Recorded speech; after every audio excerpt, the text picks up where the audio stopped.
I just got back from a trip in southern Italy. I had to deal with a couple of situations. One, unfortunately, had to deal with a pastor that has had some problem with the tone of his voice, along with other things. But I wanted to recapture something about what comes out of our mouth. Because besides the decibel, I think is also the content, obviously, that is quite important. And I have to confess that I have not been that grateful for what has happened to me 6 months ago when the Lord allowed some physician, 5 surgeons, to actually save my life. And my ingratitude is something that is bugging me. What I mean by that is, instead of looking at the fact that, hey, I'm alive, yes, I'm not functioning like I used to function, and instead I'm looking at, well, this bicep is not working as well as the other one because there is some damage, the scar is not straight. I mean, it's some ridiculous thing. So please pray for me, because I would like to have more thankfulness in regards to this, instead of kind of taking it for granted or even looking at the negative side. So having said that, I hope that you enjoy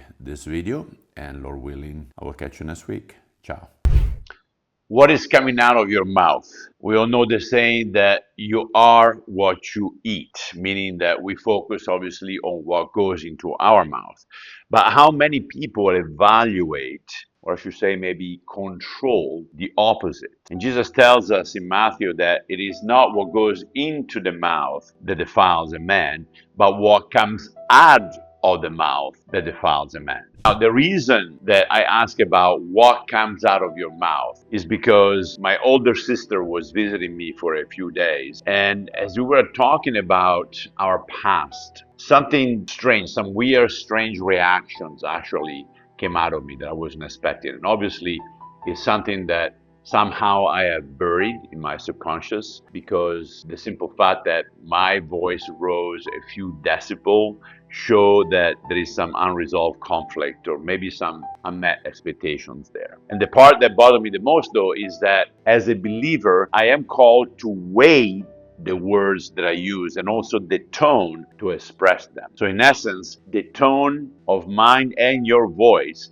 sets the atmosphere of any room or any relationship that we're in. And the words that we use and the way that we use them have an enormous power over our ability to influence others. Therefore, we have a great opportunity to build others up or to tear them down with our words.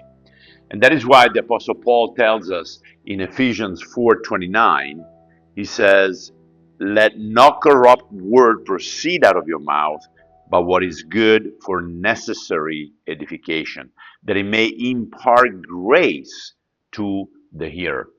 And this is where I fail, mainly because of a lack of tolerance or patience towards probably people that express themselves redundantly, or they have a lack of common sense, which absolutely irritates me.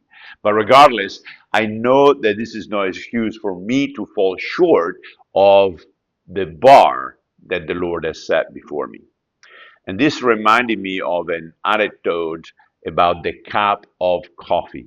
You might have heard this, but let me read this to you. Imagine you're walking with your cup of coffee and suddenly someone passes by, bumps into you, and the coffee spills everywhere.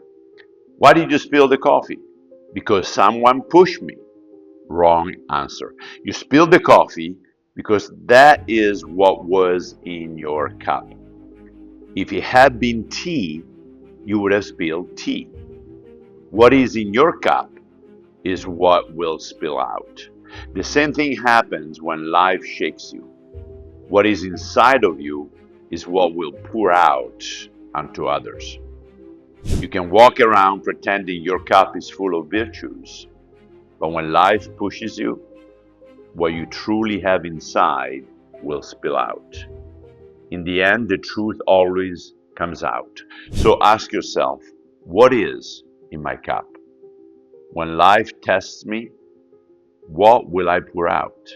Love, joy, peace, humility, patience, faith, self-control, or bitterness, complaints, negative thoughts, fear, harsh words? Work on filling your cup with gratitude, generosity, love, and good things. Because whatever fills your cup is what will come out when life shakes you up. So, dear friend, let's take a good look at what's inside our cup. And if necessary, maybe it's time to change the barista. Love you and catch you next time. Ciao.